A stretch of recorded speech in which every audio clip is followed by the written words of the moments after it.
The tribes of Reuben and Gad owned vast numbers of livestock. So when they saw that the lands of Jazer and Gilead were ideally suited for their flocks and herds, they came to Moses, Eleazar the priest, and the other leaders of the community. They said, "Notice the towns of Ataroth, Dibon, Jazer, Nimrah, Heshbon, Elealeh, Sibmah, Nebo, and Beon. The Lord has conquered this whole area for the community of Israel, and it is ideally suited for all our livestock.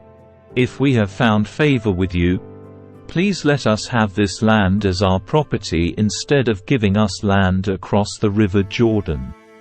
Do you intend to stay here while your brothers go across and do all the fighting?"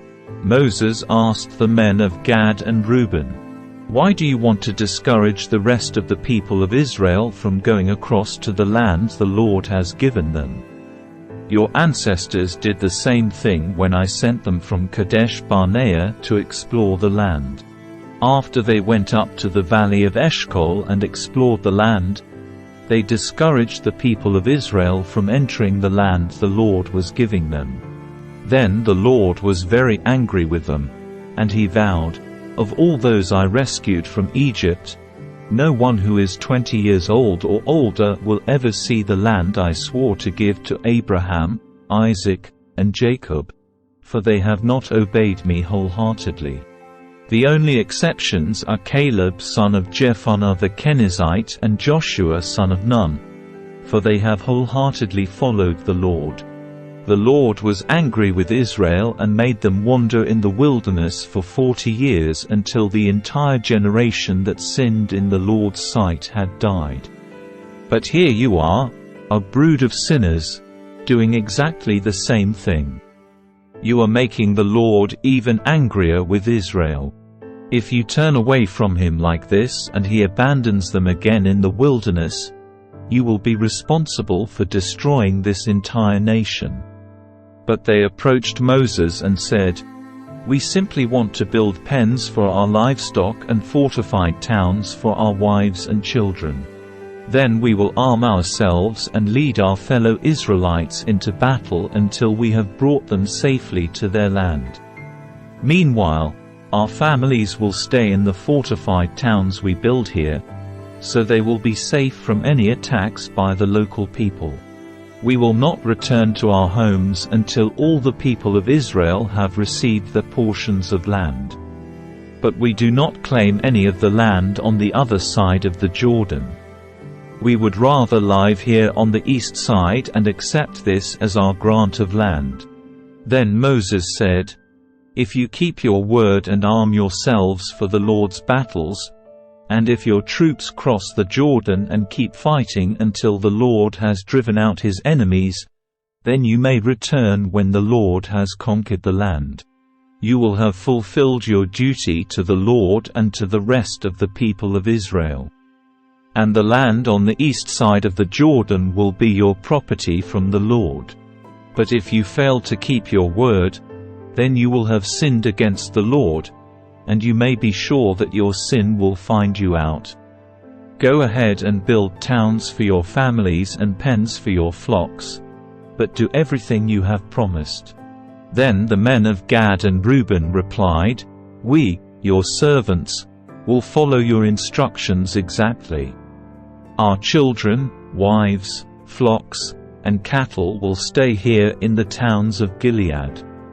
But all who are able to bear arms will cross over to fight for the Lord, just as you have said." So Moses gave orders to Eleazar the priest, Joshua son of Nun, and the leaders of the clans of Israel.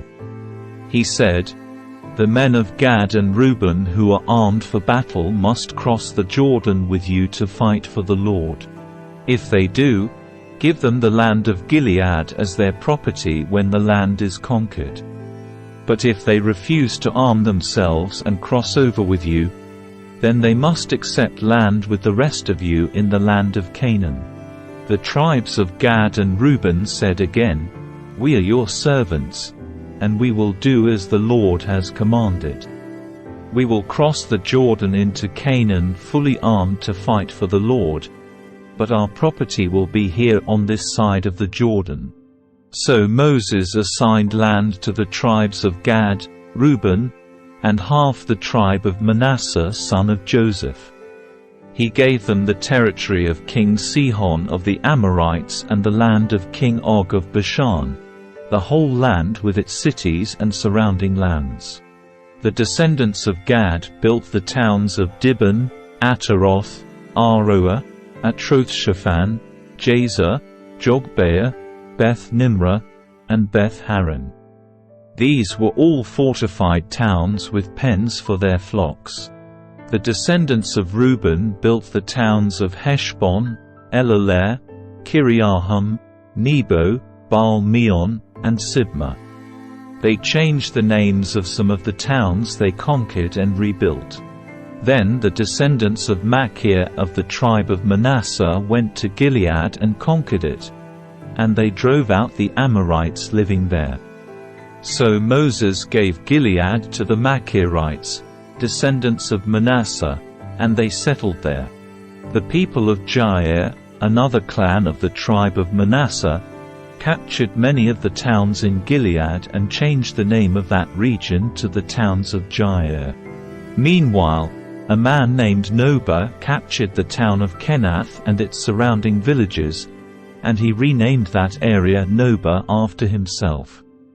This is the route the Israelites followed as they marched out of Egypt under the leadership of Moses and Aaron. At the Lord's direction, Moses kept a written record of their progress. These are the stages of their march, identified by the different places where they stopped along the way.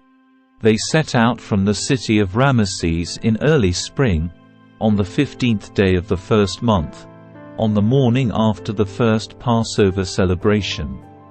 The people of Israel left defiantly, in full view of all the Egyptians. Meanwhile, the Egyptians were burying all their firstborn sons, whom the Lord had killed the night before. The Lord had defeated the gods of Egypt that night with great acts of judgment. After leaving Ramesses, the Israelites set up camp at Succoth. Then they left Succoth and camped at Etham on the edge of the wilderness. They left Etham and turned back towards Pi-hahiroth, opposite Baal-zephon, and camped near Migdol. They left Pi-hahiroth and crossed the Red Sea into the wilderness beyond. Then they traveled for 3 days into the Etham wilderness and camped at Marah. They left Marah and camped at Elim, where there were 12 springs of water and 70 palm trees. They left Elim and camped beside the Red Sea. They left the Red Sea and camped in the wilderness of Sin. They left the wilderness of Sin and camped at Dophkah. They left Dophkah and camped at Alush.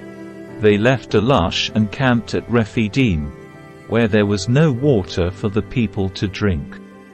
They left Rephidim and camped in the wilderness of Sinai. They left the wilderness of Sinai and camped at Kibroth Hattaavah. They left Kibroth Hattaavah and camped at Hazeroth. They left Hazeroth and camped at Rithmah. They left Rithmah and camped at Rimmon Perez. They left Rimmon Perez and camped at Libnah. They left Libnah and camped at Rissah. They left Rissah and camped at Kahelath. They left Kahelath and camped at Mount Shepher. They left Mount Shepher and camped at Haradah. They left Haradah and camped at Makelath. They left Makelath and camped at Tahath. They left Tahath and camped at Terah. They left Terah and camped at Mithkah. They left Mithkah and camped at Hashmonah. They left Hashmonah and camped at Mozoth. They left Mozoth and camped at Bene-Jaakan. They left Bene-Jaakan and camped at Hor-Haggidgad. They left Hor-Haggidgad and camped at Jotbatha. They left Jotbatha and camped at Abrona. They left Abrona and camped at Ezion-Geber. They left Ezion-Geber and camped at Kadesh in the wilderness of Zin. They left Kadesh and camped at Mount Hor, at the border of Edom. While they were at the foot of Mount Hor, Aaron the priest was directed by the Lord to go up the mountain, and there he died. This happened in midsummer, on the first day of the 5th month of the 40th year after Israel's departure from Egypt. Aaron was 123 years old when he died there on Mount Hor. At that time the Canaanite king of Arad, who lived in the Negev in the land of Canaan, heard that the people of Israel were approaching his land. Meanwhile, the Israelites left Mount Hor and camped at Zalmonah. Then they left Zalmonah and camped at Punon. They left Punon and camped at Oboth. They left Oboth and camped at 𝗂𝗓𝗄 on the border of Moab. They left 𝗂𝗓𝗄 and camped at Reuben and Gad. They left Reuben and Gad and camped at 𝗓𝗏𝗄. They left 𝗓𝗏𝗄 and camped in the mountains east of the river, near Mount Nebo. They left the mountains east of the river and camped on the plains of Moab beside the river Jordan, across from Jericho. Along the river Jordan they camped from Beth Jeshimoth as far as the meadows of Acacia on the plains of Moab. While they were camped near the river Jordan on the plains of Moab opposite Jericho, the Lord said to Moses, "Give the following instructions to the people of Israel. When you cross the river Jordan into the land of Canaan, you must drive out all the people living there. You must destroy all their carved and molten images and demolish all their pagan shrines. Take possession of the land and settle in it, because I have given it to you to occupy. You must distribute the land among the clans by sacred lot and in proportion to their size. A larger portion of land will be allotted to each of the larger clans, and a smaller portion will be allotted to each of the smaller clans. The decision of the sacred lot is final. In this way, the portions of land will be divided among your ancestral tribes.